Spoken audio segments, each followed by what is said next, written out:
दोस्तों, ब्रह्मांड में एक होता है विराट मन, जिसमें सब कुछ समाहित है। फिर एक होता है छोटा मन। छोटा मन आनंद का आश्वासन तो देता है, लेकिन आपके हाथ कुछ नहीं आता है। वहीं विराट मन आरंभ में कुछ बाधाएं लाता है, लेकिन आपके हृदय को आनंदित कर देता है। छोटे मन की विजय दुखदाई होती है और विराट मन की विजय आनंद से भरपूर होती है। हमारे सुख दुख, आसक्ति निरासक्ति का कारण हमारा मन ही है। अतः मन को घटनाओं में उलझने ना दें, घटनाओं को दृष्टा भाव से देखें और आगे बढ़ जाएं। तभी मन पर विजय प्राप्त की जा सकती है। मन की दो योग्यताएं होती हैं। पहला है केंद्रित करना और दूसरा है विस्तार करना। उदाहरण के लिए, जब आप सुई में धागा डाल रहे होते हैं, तब आपका एकदम मन केंद्रित होता है। जब आप खाली आकाश की ओर देख रहे होते हैं, तब भी मन का विस्तार होता है।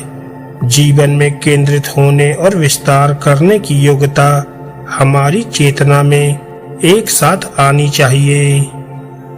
आप जो कर रहे हैं वह करते रहिए, परंतु प्रतिदिन थोड़ा थोड़ा समय सब प्रयत्न छोड़कर अपने आप में शांत बने रहिए।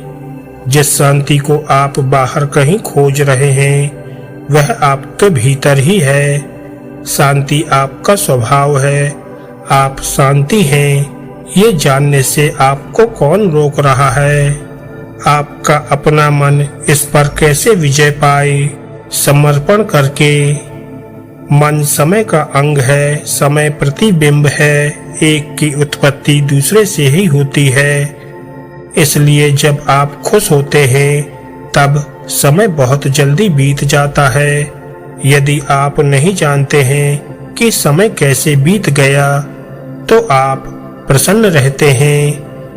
कभी आप किसी की प्रतीक्षा में होते हैं, तब अगर ध्यान दें तो आधा घंटा भी बहुत लंबा समय लगता है। जब मन किसी काम में नहीं होता है, तब भी समय लंबा प्रतीत होता है। कितने प्रकार का होता है मन? मन के दो प्रकार होते हैं। एक होता है खुला मन और दूसरा होता है संकुचित मन। संकुचित मन वह होता है जो कहता है, जो मैं जानता हूँ यही सही है। ये कठोर होता जाता है। खुला मन इसके विपरीत होता है, कहता है हाँ ऐसा भी हो सकता है।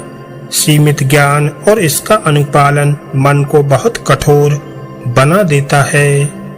जब भी आपको ये समझ में आ जाए, उस क्षण को स्वीकार करके आप आगे बढ़ सकते हैं।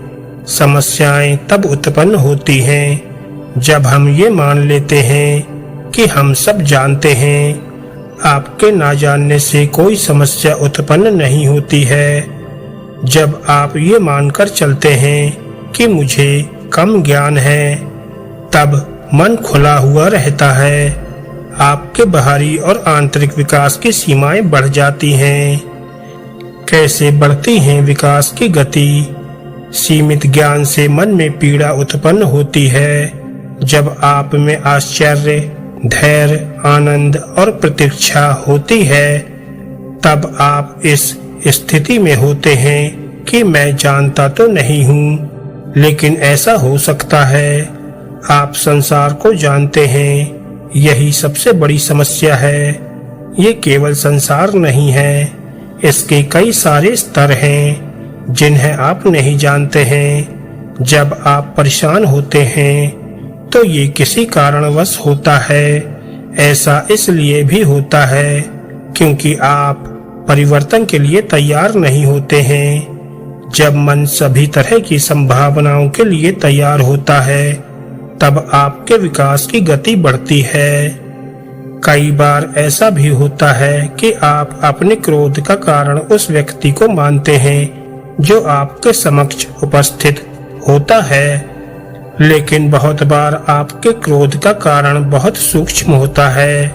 घटना के पीछे की घटना बहुत अलग होती है, लेकिन आप सिर्फ घटना को देखते हैं, सामने मौजूद व्यक्ति को देखते हैं और उस पर सारा दोषारोपण कर देते हैं।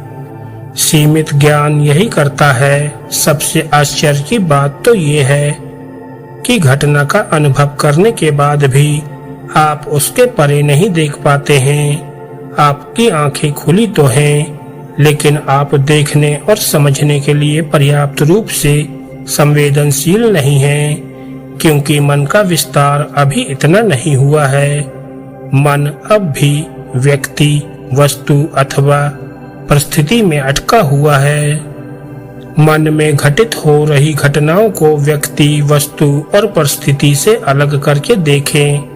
जब आप गहराई में जाकर देखेंगे तो पाएंगे कि केवल एक ही अस्तित्व है, एक ही ईश्वर है और हम सब उससे जुड़े हुए हैं। एक बुद्धिमान व्यक्ति सबको अपने अस्तित्व का ही अंग मानता है।